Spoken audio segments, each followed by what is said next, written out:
उस्ताद BK study में आपका स्वागत है। मैं आशा करता हूं कि आप सभी लोग अच्छे होंगे। आज हम आपको डीएनए के बारे में पढ़ाएंगे। डीएनए आप जानते हैं कि डीएनए जो है आपका यह कोशिका के केंद्रक में पाया जाता है। जानते हैं डीएनए कहाँ पाया जाता है? तो जो कोशिका होती है, कोशिका डीएनए कहाँ पाता है? तो कोशिका के अंदर जो केंद्रक होते हैं, केंद्रक, इसमें जो केंद्रक होता है, केंद्रक, इस केंद्रक के अंदर डीएनए पाया जाता है। डीएनए माइटोकॉन्ड्रिया, ये केंद्रक है, केंद्रक में पाया जाता है। और यहाँ पर जो है माइटोकॉन्ड्रिया है, माइटोकॉन्ड्रिया। तो माइटोकॉन्ड्रिया में भी डीएनए पाया जाता है, वो भी केवल मादा के डीएनए। जितने मादा होंगे उन मादा वाला जो माइटोकॉन्ड्रिया होगा उसमें डीएनए पाया जाता है। माइटोकॉन्ड्रिया में अगर है तो वह लड़की होगा, यानी मादा होगी, ठीक है। और पुरुष होगा तो उसे सिर्फ केंद्रक में ही पाया जाता है। इसी से जो है बच्चों की लड़का है या लड़की है, इसकी पहचान हम यहीं से करते हैं। और केंद्रक में केवल डीएनए पाया जाता है तो वह पुरुष होगा। अगर वह केंद्रक में भी है और माइटोकॉन्ड्रिया के अंदर भी है तो वह जो है मादा होगी। तो हम आज चर्चा करेंगे कि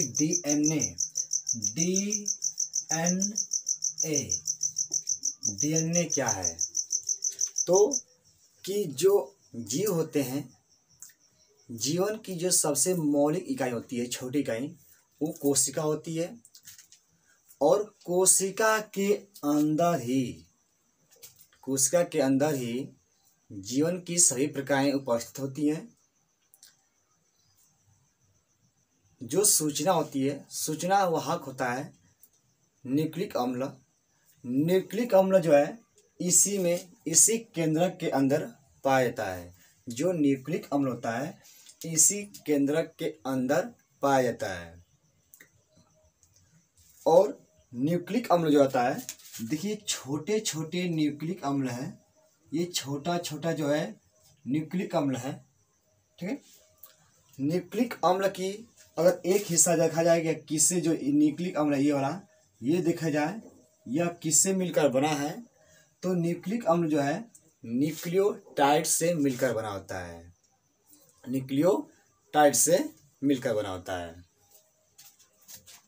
देखिए आनुवंशिक सूचनाएं न्यूक्लिक अम्ल में संचित होती हैं।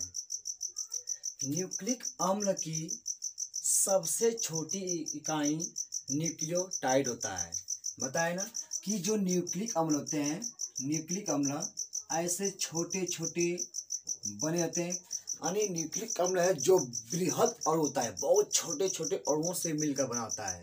अगर एक अणु देखा जाए कि न्यूक्लियोटाइड करा कि न्यूक्लिक अम्ल का देखा जाए सबसे छोटी इकाई क्या होती है, तो न्यूक्लियोटाइड होती है, ठीक है। और यह किससे मिलकर बना होता है? तो न्यूक्लियोटाइड जो है, ठीक है, शुगर यानी शर्करा से, शर्करा plus nitrogen base, nitrogen base plus phosphate, ये तीनों से मिलकर बना होता है। कह रहा है कि न्यूक्लिक अम्ल की जो सबसे छोटी इकाई होती है वो न्यूक्लियोटाइड होता है। और न्यूक्लियोटाइड जो है शर्करा से, नाइट्रोजन बेस से और फास्फेट से मिलकर बना होता है। न्यूक्लिक अम्ल दो प्रकार के होते हैं। न्यूक्लिक अम्ल जो होता है, न्यूक्लिक अम्ल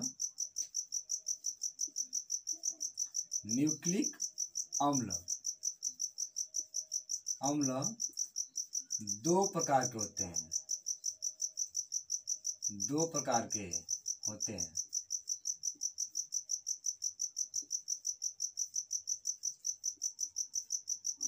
अब ये दो प्रकार के होते हैं, कौन कौन?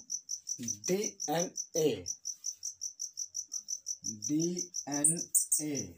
डीएनए और आरएनए। न्यूक्लिक अम्ल दो प्रकार होते हैं, डीएनए और आरएनए। डीएनए का मतलब डीऑक्सी राइबोज न्यूक्लिक अम्ल, ठीक है, यानी डीऑक्सी राइबोज न्यूक्लिक अम्ल होता है। आरएनए का मतलब राइबो न्यूक्लिक अम्ल होता है। डीएनए क्या होता है? तो हमारे एक पीढ़ी से दूसरी पीढ़ी में जो भी सूचनाएं जाती है वो डीएनए के माध्यम से जाती है। आज हम डीएनए के ऊपर ही चर्चा कर रहे हैं। आरएनए क्या होता है? तो आरएनए जो है प्रोटीन के संश्लेषण में क्या करते हैं? सहायता लेते हैं, ठीक है। तो आरएनए का हम बाद में चर्चा करेंगे, पहले हम डीएनए को देखते हैं। अब देखिए, जो न्यूक्लिक बेस होते हैं, डीएनए जो न्यूक्लिक बेस होते हैं, यह दो प्रकार के होते हैं। यह जो है दो प्रकार के होते हैं। जो नाइट्रोजनी क्षारक होते हैं, नाइट्रोजन क्षारक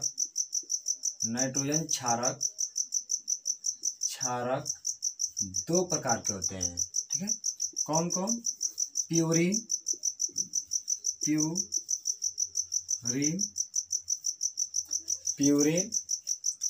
दूसरा pyridine,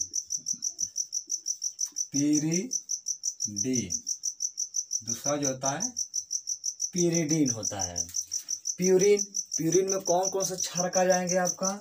इसमें दो क्षारक आ जाएंगे, एडेनिन, दूसरा क्या हो जाएगा? ग्वानिन।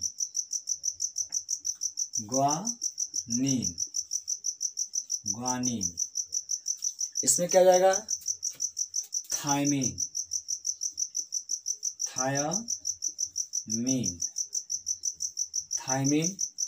और इसके अंदर क्या जाएगा? और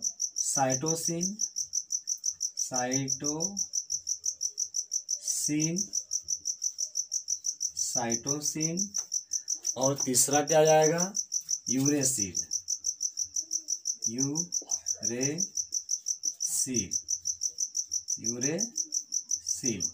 करा के जो नाइट्रोजन बेस क्षारक होते हैं वो दो प्रकार होते हैं, प्यूरिन और pyridine।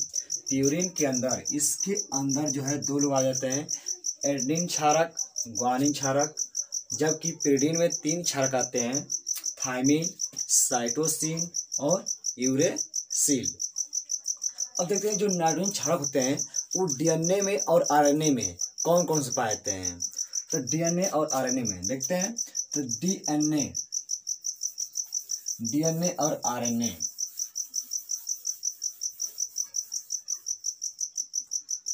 तो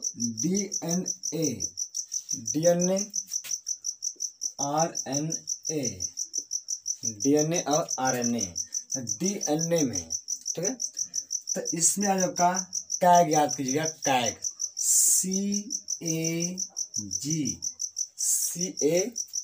कैग, ठीक है। इसमें भी उतना ही रहेगा, CAG, कैग। C से साइटोसिन, A से एडेनिन, G से ग्वानिन। C से साइटोसिन, A से एडेनिन, G से ग्वानिन। अब इसमें क्या एक अंतर हो जाएगा कि इसमें जो है U आ जाता है, इसमें क्या होता है? T होता है, इसमें T। तो डीएनए में आपका CAG और T होता है, इसमें आरएनए में CAGE होता है। तो अब इसमें ये पूछता है कि जो है किसका संबंध किससे होता है, तो इसको हम याद कर लेंगे AT से, AT, ठीक है। इसमें हम डीएनए पढ़ेंगे, डीएनए। तो इसके अंदर देखते हैं डीएनए, तो डीएनए डीऑक्सी राइबो न्यूक्लिक अम्ल, इसमें देखते हैं नाइट्रोजन बेस क्षारक कौन कौन से होते हैं। तो देखिए CAG था, CAG और T, CAG कैग और T थायमीन, ठीक है। तो साइटोसिन, एडेनिन, ग्वानिन और टी से थायमिन। अब किसका संबंध किससे होता है, तो सी, ठीक है, CG छत्तीसगढ़, और AT से आलू टमाटर, ठीक है। तो ए जो है डबल बॉन्ड से जुड़ा होता है, ये जो है हाइड्रोजन के डबल बॉन्ड से जुड़ा होता है, यानी आलू टमाटर से याद कर लेंगे, ठीक है। और CG, तो C और G छत्तीसगढ़, C से छत्तीसगढ़, ठीक है। तो इसमें जो है हाइड्रोजन के ट्रिपल बॉन्ड से जुड़ा होता है। DNA में जो एडेनिन है, एडेनिन का संबंध जो है थायमिन से होता है, यानी आलू टमाटर से होता है। इसमें डबल हाइड्रोजन अवन पाते हैं, और CG के छत्तीसगढ़ होता है, और इसका जो बीच का जो होता है इसके मध्य, वो हाइड्रोजन के ट्रिपल अवन से जुड़ा होता है। अब हम देखते हैं जो DNA है, वो DNA की खोज किसने किया, और DNA का जो है उसका डबल द्विकुंडली संरचना, ठीक है, किसने दिया। तो DNA की जो खोज है सन 1953 में वाटसन और क्रिक ने दिया था। इनको 1962 में इन्हें नोबेल पुरस्कार से सम्मानित किया गया। तो देखते हैं कि डबल हेलिकल संरचना कैसी होती है। ये DNA, ये DNA की द्विकुंडली संरचना है। DNA की जो खोज किया था सन 1953 में, ठीक है, वाटसन व क्रिक ने किया, और इसकी खोज के लिए इन लोगों को, वैज्ञानिकों को सन 1962 में नोबेल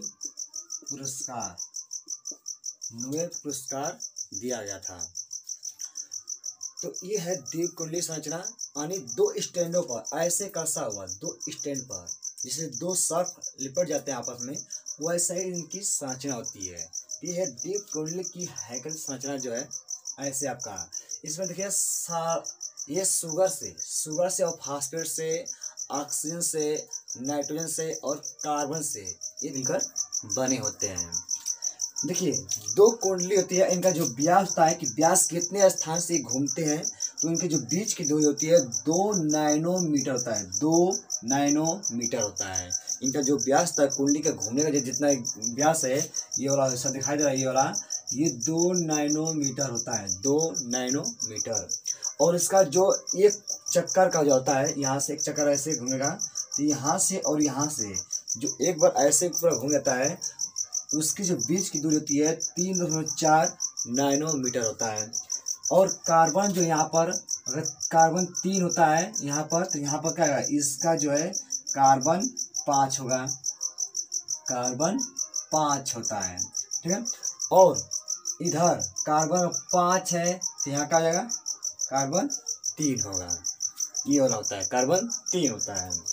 और देखिए इसमें थायमिन जो है एडेनिन से डबल हाइड्रोजन अवन से जुड़ा हुआ है, साइटोसिन जो है ग्वानिन से ट्रिपल हाइड्रोजन अवन से जुड़ा है, ये आपका है, ठीक है। और देखिए डीएनए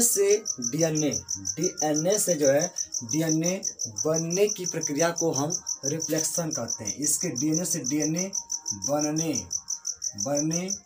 की प्रक्रिया रिफ्लेक्शन कहलाता है, रिफ्लेक्शन कहलाता है। जब डीएनए से, जब कोशिकाओं का, ठीक है, जब कह रहा है कि जब वृद्धि होती है, जैसे वृद्धि होती है शरीर की, तो जो कोशिकाएं विभाजन होती है, तो डीएनए का भी निर्माण होता है, डीएनए से डीएनए का निर्माण होता है। उस स्थिति में जो है उस क्रिया को जो है हम प्रक्रिया को हम रिफ्लेक्शन कहते हैं। और उसमें जो एंजाइम भाग होता है उसको बोलते हैं हम लोग पॉलीमराइज। इसके बाद डीएनए से आरएनए बनने की प्रक्रिया को डीएनए से आरएनए बनने की प्रक्रिया को, ठीक है, हम ट्रांसक्रिप्शन कहते हैं। ट्रांसक्रिप्शन